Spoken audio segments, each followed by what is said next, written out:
It was a very positive meeting, a respectful sharing of ideas, and I think a very impressive presentation by our chairs. We do believe that it's important for to follow the facts. We believe that no one is above the law, including the President of the United States, and we believe that the President of the United States is engaged in a cover-up.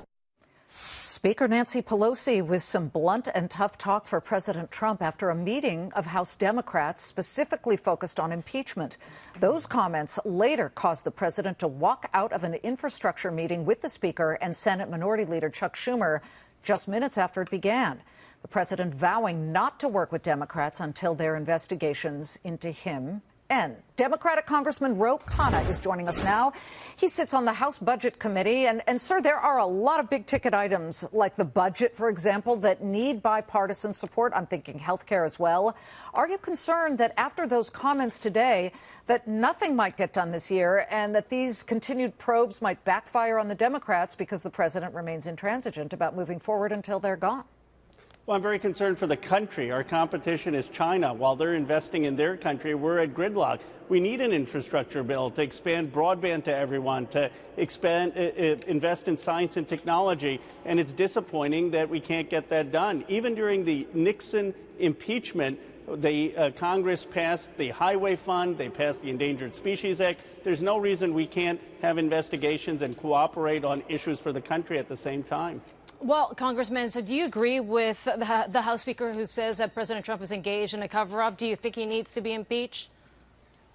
I'm not there yet in terms of the impeachment inquiry. What I do think is we need aggressive investigation. The Bob Mueller report raised serious allegations of misconduct, and we need to hear from Bob Mueller, and we need to hear from Mr. McGahn, and we need the committees to do their work. At the same time, we need to be focused on legislation, on infrastructure, prescription drugs, and issues that matter to the American people. Congressman Steve Forbes here. In terms of impeachment, it seems that the base of your party is continuing to push that. Speaker Pelosi knows that's a non-winner. You give a hand of a real victory to President Trump when you do that. But are you going to be able to resist those pressures? And on the Mueller report, he found no crime. So the president proclaims his innocence. And I think the American people think these probes are just witch hunts to harass the president.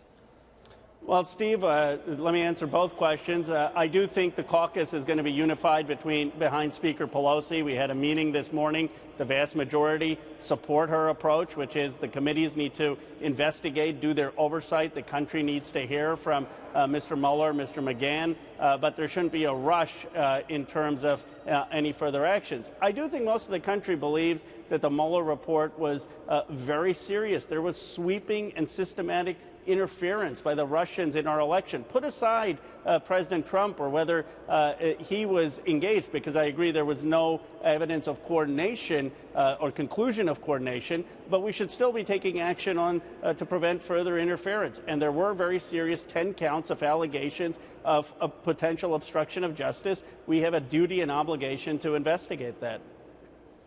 Has anyone in your caucus... Has anyone in your caucus looked at those redacted parts of the report yet?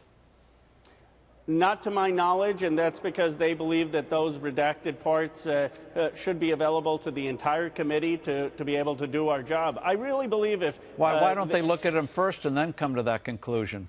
Because they believe if they look at that, then that would give an argument for denying it to the broader committees. And they think that constitutionally they're entitled to this, and they want the Justice Department to go to court like Ken Starr did and have those reports. On releasing grand jury testimony, that's against the law. Should that be breached? Well, Steve, I don't think they should be releasing things that are sensitive to national security or sensitive to individuals. But the Justice Department could go to court, as past special prosecutors have done, and argue for the release of as much of the report as makes sense. And I think that will actually help move us forward. I believe the administration being a little bit more cooperative would help the Speaker do what she wants to do, which is focus on the legislative agenda. Every time we aren't getting documents, it's actually increasing the pressure on the Speaker. So my view is that the president should be more cooperative with Speaker Pelosi. Go ahead, Scott. Well, Congressman, shouldn't they allow, though, the speaker and you know, anybody on both sides, I guess, allow the investigators to do their work, the report to get fully redacted and come out and, like Steve said, reviewed? Because that's what I think the worry is here, is then it ends up being Chuck and Nancy, just to stay on a first-name basis as usual, against Donald. And therefore, it's like, don't you guys risk some political, at least power from the standpoint of how Americans are getting very, very tired of this bickering. And therefore, if it's this constant battling over the Mueller report, which needs to be taken care of and reviewed, yes, but to impede legislation seems very petty to me, because there's so much needs to be done in this country. Well, I agree with you, but it wasn't the Democrats that were impeding legislation. Speaker Pelosi, Senator Schumer went to the president. The president had said we want a $2 trillion infrastructure bill. We said we're going to work on that. Let's work on the details. And then by all accounts, the president cut short the meeting and said, no, I don't want to work on this while there are ongoing investigations. It's perfectly reasonable. USMCA is not on the floor yet. So. It's perfectly reasonable, in my view, that we can work on this while there's ongoing investigations. I don't see why the president can't engage on infrastructure or on prescription drugs or on any of the other priorities. A quick question, Congressman. Has there ever been a time when more than 4 or 5 people in Congress have seen a report that it doesn't get leaked to the press?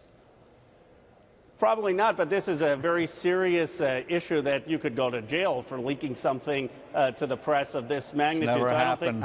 It'll be in the New York Times. Congressman, just a quick.